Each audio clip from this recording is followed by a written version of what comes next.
It's a privilege to invite LT Jeyachandran, retired as a chief engineer in 1993.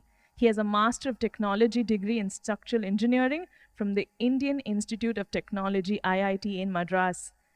He is commonly known as LT. Is a keen student of Christian theology and passionate about engaging professionals to think about their beliefs and behavior in the marketplace. It's an honor, Uncle. Thank you very much. I don't know whether I'm going to be a showstopper. In the sense, I'm the last one to speak. So I am stopping the show. I have 3 points. All good Methodists preach 3-point sermons. And so I don't know about Dr. John, you're a Methodist too. I want to start my story because I'm from the state, but I have lived more than half my life outside the state, which is why my Hindi is better than my Tamil, which is not a very good thing to say here, except that I'm in a Christian audience. I'm not likely to be stoned to death. Now, I became a civil engineer. Of course, when Jerusha asked civil engineers to stand, I didn't stand because I didn't have the courage to stand because I'm a good friend of her late father, A.C. Rajan.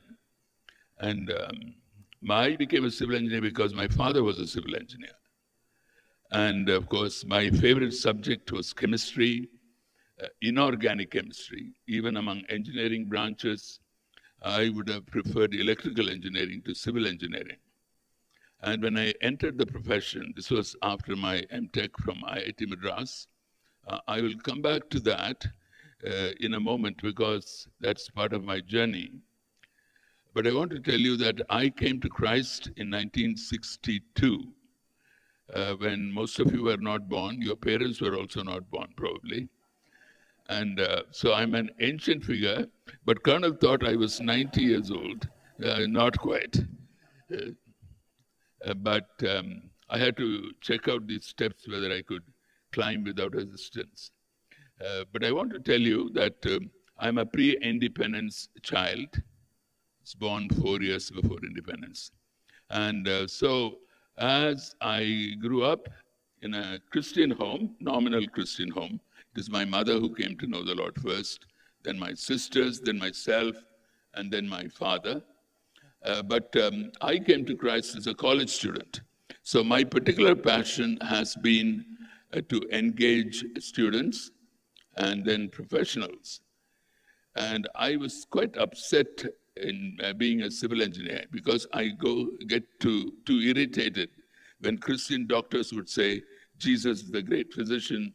Christian teachers would say, he is the master teacher. And I was wondering what God and civil engineering have to do with each other. Till I started teaching myself some of the biblical languages, and I came across an interesting word. Jerusha may not even be aware of this. The writer talks about Abraham looking for a city with foundations, whose builder and maker is God. And the Greek word for builder probably today would be architect, and maker is a civil engineer. In fact, the Greek word actually means public worker, PWD. Can you beat that?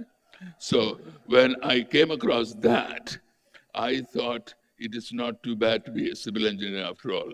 So you can be a civil engineer in government. Now, when I finished my, 2 things I want to say about my undergraduate engineering. I finished my BE in 1963. And my father, because I got a good rank, I was second in the university. Those days, Madras University had only 6 colleges. Now Madras State has 600 colleges, but those were days when we were not so prosperous.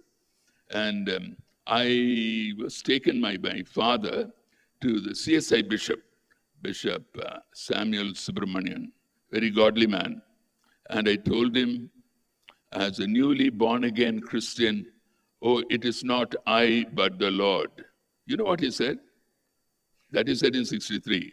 And I'm remembering it after 60 years. He said, "It is Lord and you." And that probably was a turning point in my life. Because God created humans in order to work with him for human flourishing. And the reason why I reluctantly accepted Joshua's invitation to be here, but the reason I came here was this is all about human flourishing at different levels. As teachers, as architects, as those who work in NGOs, but even as builders.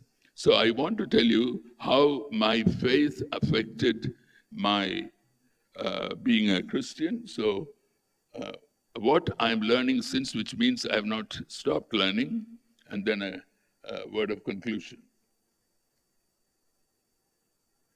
I want to tell you, in government, to be assured of a purpose in life is very difficult because it can be highly demotivating. I do not know how many of you are in government service, but I found that my government service experience was not always encouraging. But I'm grateful to God for the good bosses I had, and now even for the bad bosses I had, because sometimes you learn more from bad bosses. But I want to skip this slide. I think that English was corrected by me. I'm sorry, I am capable of better English than that. Can be completely demotivating. That is because there is no way in which you can see the end result, because you're transferred from place to place, and it can be very destabilizing. But sometimes I asked for transfers. I must tell you this, that when I was in Delhi as superintending engineer, nobody wanted to go to the Northeast. The Northeast at that time for our organization had only one post in Shillong. We were looking after all the 7 states, and I've been to Chandel a couple of times. You heard about Little Drops, because we have a satellite station which I built in Chandel, which is bordering Myanmar. You can get Tamil newspaper in Chandel. Only thing, it will come 2 days later. But that's an interesting place. But I want to tell you that in working in the government, one of the things I discovered is that you have to contribute your little bit in order to achieve something which will be completed beyond your lifetime. Now, that is not a very high level of motivation. So ultimately, I had to determine my purpose, first of all, between Christian work and marketplace work. That was my first struggle. I joined my first posting in Bombay as an assistant executive engineer on the 4th of June, 1965. And I was desperate to get into a seminary, the Union Biblical Seminary, now in Pune, was those days in Yavatmal in Maharashtra. And in 1967, I missed the deadline for the last date of application by just a few days. And I was heartbroken because I thought God would not want me to be a civil engineer. But God had other plans, and I worked there for 28 years. And what I want to share with you is what I have learned from those 28 years. The first level of assurance of a purpose in God comes from your confidence that you are in the will of God. If you are in the will of God, that is your biggest assurance of your purpose. Otherwise, from within work itself, you may not get enough motivation.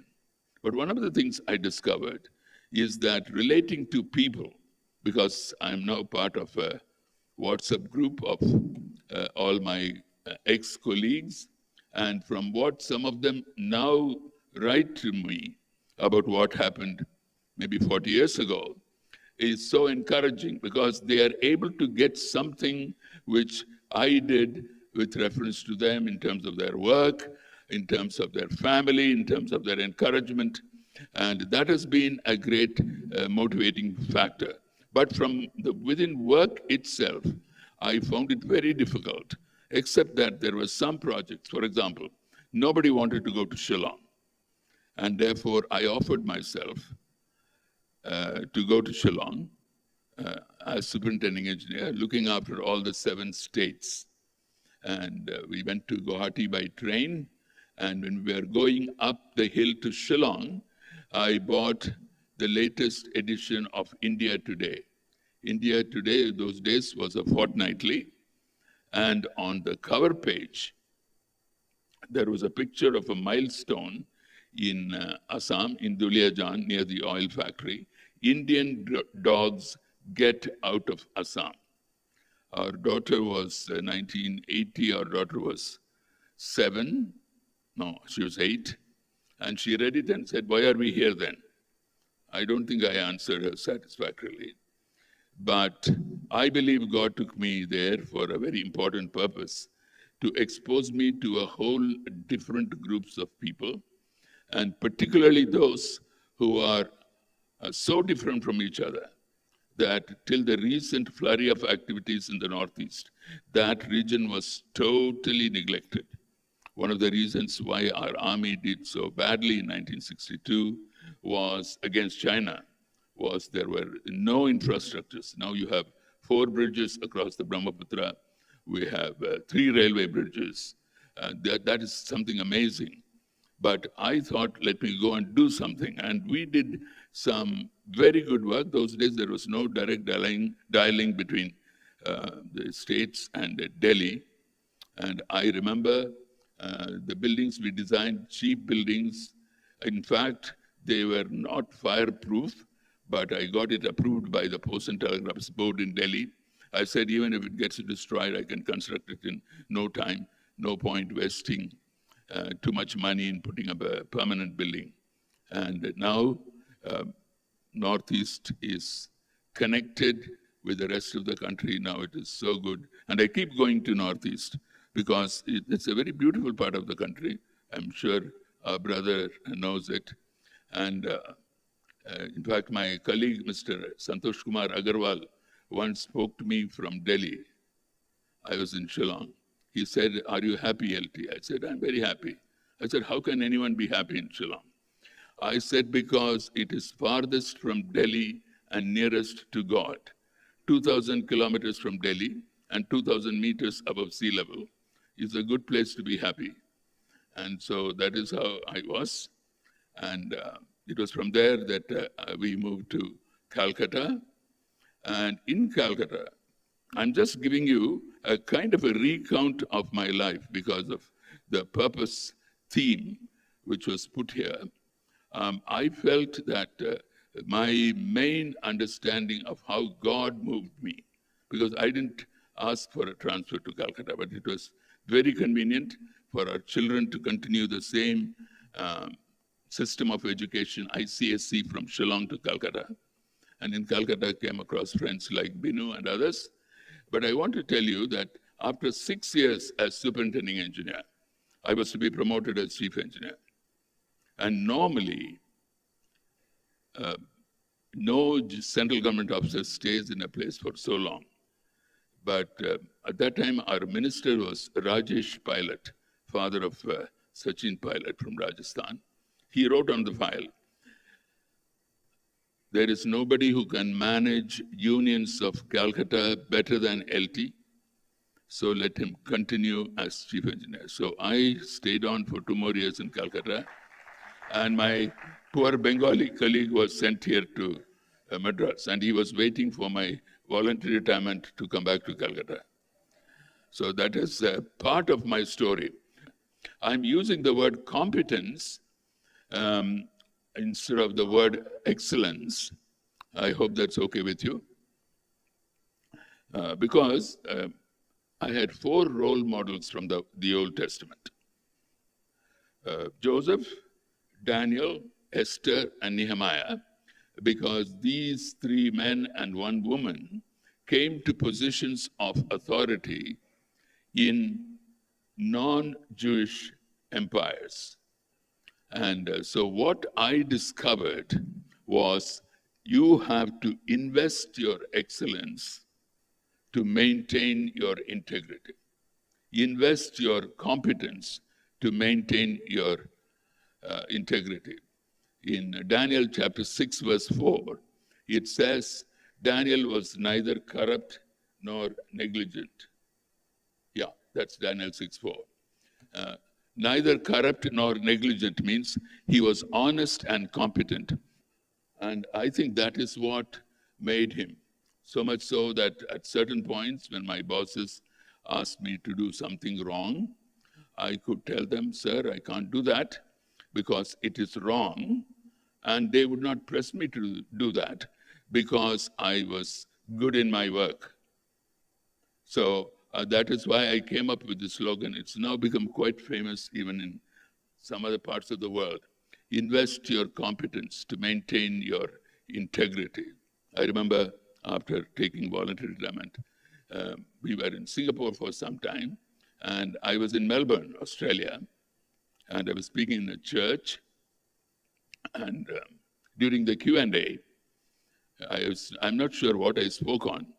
During the Q&A, one young white Australian lady stood up and said, I'm working as an editor in a newspaper, one of the editorial staff, and I am being asked to do an article which approves of homosexual behavior. What do you think I should do? I said, I don't think I'm competent to answer your question, but I can ask you, are you good in your work as an editorial staff? She said, I'm very good. Then I think you should tell your boss that if you push me to do something which I don't approve of, then I would leave your paper and join another paper. Invest your competence to maintain your integrity. Somehow, during my younger days when I grew up in Tamil Nadu, for example, all that we were taught about Christian behavior was to keep our hands clean. You don't take bribes. We were never taught about excellence or competence in our work. But as I look at the Bible, as I look at some of these characters, I believe they combine the two. And so your investment is actually in your place of work. You invest your competence to maintain your integrity. That's why I do not sympathize with Christians who say, because I'm a Christian, I was transferred to a useless job. I immediately ask that person, are you good in your work? Because I think that combination is so badly needed. But I want to tell you that creativity comes out of thinking outside the box. In more recent times, I have been impressed with the fact that our Christian theology begins with Genesis 3, the fall, and ends with the lake of fire in Revelation 20, which means we have left out the first two and the last two chapters of the Bible. And once you leave out these four chapters, your understanding of the Christian faith is disconnected from reality. And that is why we think of salvation as something escaping from this created world, a world which is a good world created by God. And I'm nowadays part of what is called the Theology of Work project. To be or to become a role model, Paul could say, be followers of me even as I follow Christ. Paul doesn't say, don't look at me, look at Christ. And then transmit what you have learned. Paul said that many years ago. It was good to hear Binu talking about it. But Paul in two places in 1 Corinthians says, what I have received from the Lord, I am also passing it on to you. That means he never kept something as a kind of trade secret. He always shared what he had received from God. But to me, the greatest is John 14:12, where Jesus says that he who believes in me, greater works than these shall he do. And my passion for many years has been that people in whom I have invested should be greater than I am. And therefore, when I heard Binu talking about it today, Binu and Shuja, I was so happy because that is probably the greatest reward for us for having spent this life in the present creation. Thank you. God bless you. Thank you so much, LT Uncle. A round of applause for such a well-lived life, and it just felt like you were passing the baton on to so many other people today. So I'd like to invite Benny Prasad and Raj Anna to hand over the memento to LT Uncle. If we can give him another hand. Thank you so much. I think I am the first person who is being felicitated not by a lady, which I think is an important permission, but doesn't matter. Sally, you also join and facilitate, please.